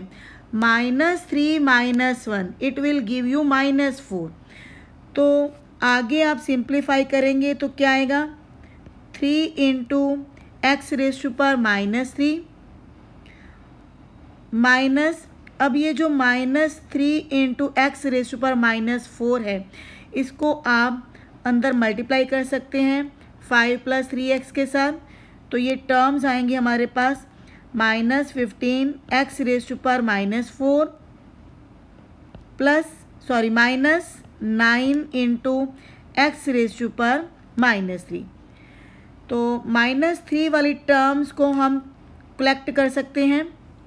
तो ये हमारे पास आएगा -6 x raise to power -3 -15 x raise to power -4। तो इस तरह आप u इंटू वी मैथड से भी किसी क्वेश्चन को सॉल्व कर सकते हो और चाहे तो आप दो फैक्टर्स को मल्टीप्लाई करके भी उसका डेरिवेटिव ले सकते हैं। हाँ जी, u इंटू वी मैथड के बाद अब हमारे पास है u अपॉन वी मैथड। तो u अपॉन वी मैथड के लिए हमने फंक्शन लिया है x² डिवाइड बाय 3x - 1। तो हम कौन सा मेथड अप्लाई करें इसके ऊपर u अपॉन वी मैथड। तो चलिए देखते हैं u अपॉन वी मैथड से इस क्वेश्चन को कैसे सॉल्व करना है। डेरिवेटिव हम ले रहे हैं x square divide by 3x minus 1। तो यहाँ v की वैल्यू क्या है और u की वैल्यू क्या है? u है एक्स स्क्वायर और v है हमारे पास 3x माइनस 1। तो u अपॉन v मेथड में हमारा फॉर्मूला था इन डिनोमिनेटर v स्क्वायर और न्यूमरेटर में क्या था? v into derivative of u with respect to x minus u derivative of v with respect to x। तो इस फॉर्मूला के अंदर हम u और v की वैल्यूज़ को सब्स्टिट्यूट करेंगे। तो पहले क्या है? v है, तो v की वैल्यू क्या है? 3x minus 1। Now the derivative of u is x square minus u and derivative of v 3x minus 1 divide by v square. अब v की वैल्यू क्या है? 3x माइनस 1, तो उसका स्क्वायर आ जाएगा। Now it is equal to 3x minus 1, x square का derivative क्या आएगा? 2x, और इसी तरह 3x प्लस 1 का derivative 3 plus 0 divide by 3x minus 1 square it is equal to, अब जो ये 2x है इसको हम अंदर फैक्टर के साथ मल्टीप्लाई करेंगे तो ये वैल्यू आएगी 6x स्क्वायर माइनस 2x। इसी तरह इस 3 को x स्क्वायर के साथ मल्टीप्लाई करेंगे तो ये आएगा 3x square divide by 3x minus 1 whole square. अब 6x square minus 3x square इसकी वैल्यू आएगी सब्ट्रैक्ट होकर 3x स्क्वायर, माइनस में है 2x divide by 3x minus 1 square.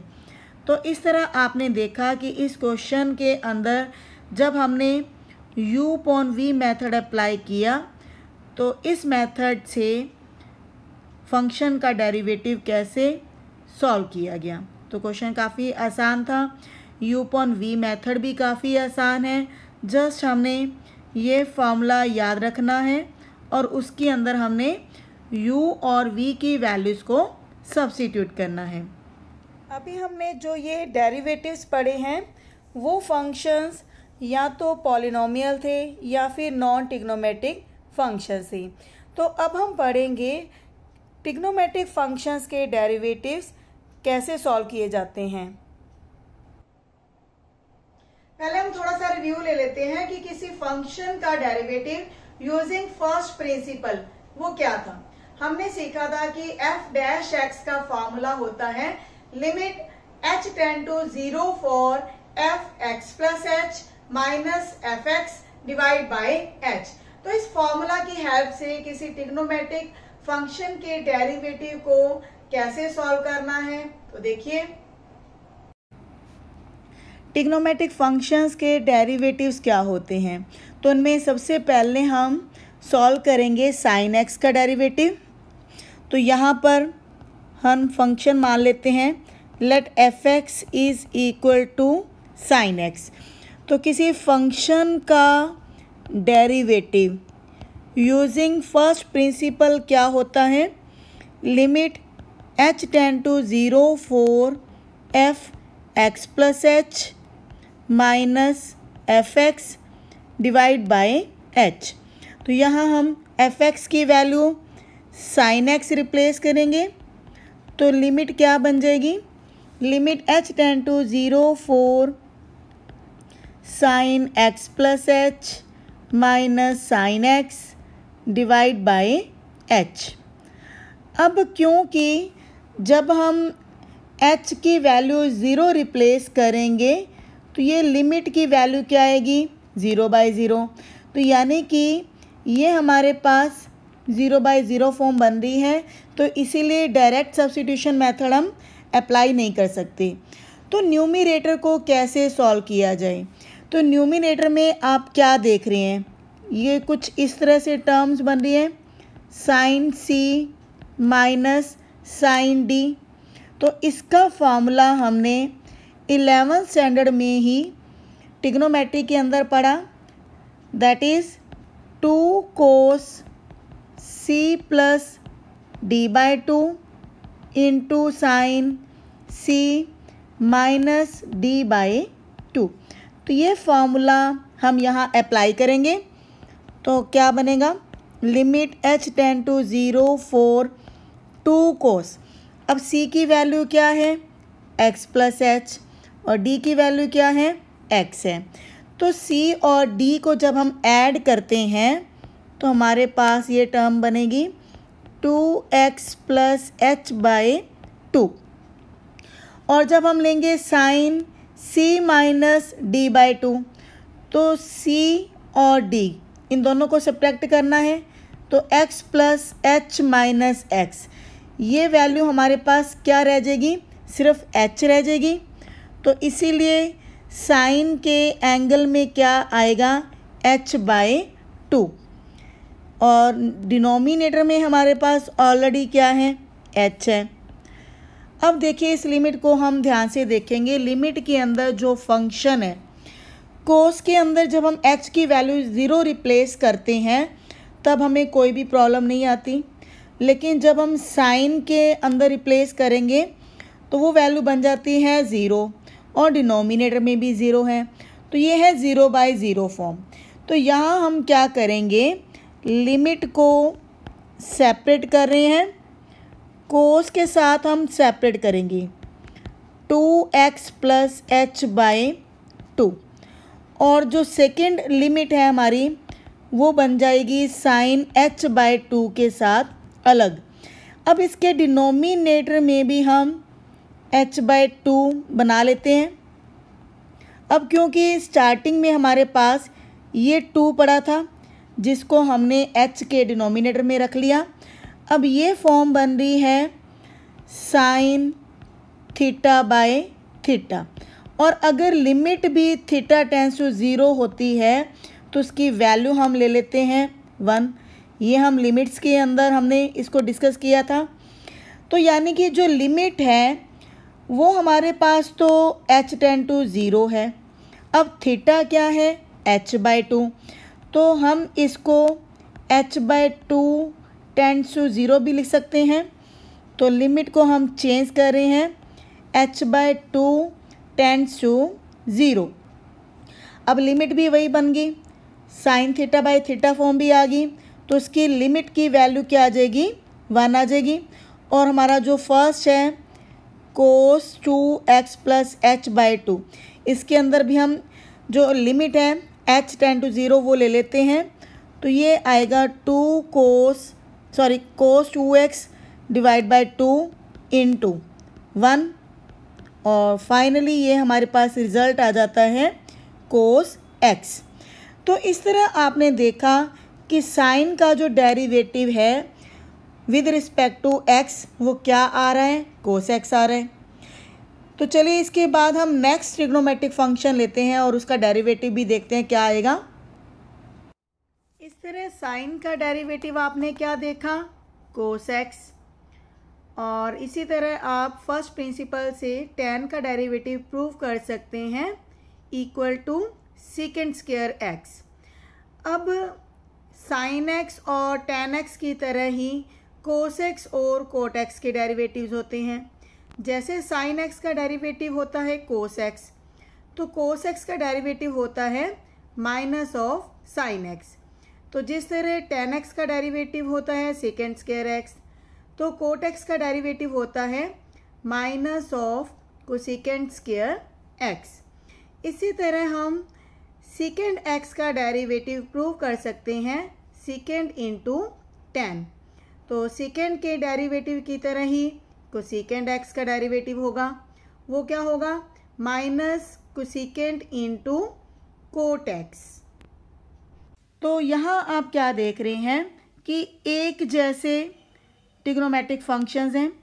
Sign का को फंक्शन होता है कोस, tan का को फंक्शन होता है कोट, सेकेंड का को फंक्शन होता है कोसेकेंड। तो जिस तरह साइन, टेन और सीकेंट के डेरिवेटिव्स हैं, उसी तरह उनके को फंक्शंस के डेरिवेटिव्स हैं। और जितने भी को फंक्शंस के डेरिवेटिव्स हैं आप देख रहे हैं वो सब क्या हैं, नेगेटिव हैं। कोस का डेरिवेटिव माइनस साइन, कोट का derivative minus cosecant square, cosecant का derivative minus cosecant into cot. Trigonometry से रिलेटेड अब हम कुछ एग्जांपल्स लेने जा रहे हैं ताकि आपके ट्रिग्नोमेट्रिक फंक्शंस के डेरिवेटिव्स की अच्छे से प्रैक्टिस हो सके। फर्स्ट एग्जांपल क्या है, sine x into cos x. तो इसका डेरिवेटिव क्या होगा, तो यहाँ हमारे पास दो ट्रिग्नोमेट्रिक फंक्शन है, sine x into cos x. तो यहाँ हम कौन सा फॉर्मूला अप्लाई करेंगे, u इंटू वी। उसमें हम क्या करते हैं, किसी एक फंक्शन को कांस्टेंट रखते हैं और सेकंड फंक्शन का डेरिवेटिव, फिर सेकंड फंक्शन को कांस्टेंट रखते हैं तो फर्स्ट फंक्शन का डेरिवेटिव। तो हमें पता है कोस एक्स का डेरिवेटिव क्या होता है, माइनस साइन एक्स, और इसी तरह साइन एक्स का डेरिवेटिव क्या होता है, कोस एक्स। अब हमारे पास ये रिजल्ट क्या आता है, cos square x minus sine square x. आप चाहे तो अपना आंसर ये दे सकते हैं, अदरवाइज ये फॉर्मूला बनता है कोस 2x का। तो इसके बाद सेकेंड एग्जाम्पल क्या है, हमने डेरिवेटिव फाइंड आउट करना है सीकेंट एक्स का। तो derivative of secant x that is equal to derivative of 1/cos। अब सीकेंट एक्स को हम क्या लिख सकते हैं, 1/cos, क्योंकि ये कोस का रेसिप्रोकल होता है। और यहाँ हम अप्लाई करेंगे u upon v method. u upon v method हमारा क्या था, in the denominator v square, v का मतलब कोस एक्स, तो यहाँ पे कोस स्क्वायर एक्स हो जाएगा। न्यूमिनेटर में क्या आता है, v into derivative of u minus u derivative of v। अब v क्या है, कोस, तो कोस का डेरिवेटिव क्या होता है, माइनस साइन। तो इस तरह आपने देखा कि ये रिज़ल्ट हमारे पास क्या आ रहे हैं, 0 plus sign divide by cos x into cos x. Cos square x को हमने दो हिस्सों में लिख लिया, cos x into cos x. अब एक साइन के डिनोमिनेटर में जब हम कोस लगाते हैं तो वो बन जाता है tan x, और दूसरा जो है 1/cos x उसको हम लिख सकते हैं सीकेंट x। तो इस तरह हमारे पास सीकेंट x का डेरिवेटिव बन जाता है secant x into tan x। हाँ जी, आज हमने लिमिट्स एंड डेरिवेटिव्स के पूरे चैप्टर को कवर किया है सिर्फ एक ही शॉट में, और मुझे उम्मीद है कि आपके इस चैप्टर से रिलेटेड जितने भी डाउट्स है अब सब क्रिस्टल क्लियर हो गए होंगे। और मैं उम्मीद करती हूँ कि इस चैप्टर से रिलेटेड कोई भी क्वेश्चन अब आप बिना किसी हेल्प के इजीली सॉल्व कर सकते हैं। आपके एग्जाम्स के लिए आपको है बेस्ट विशेस। मिलते हैं नेक्स्ट वीडियो में। Thank you.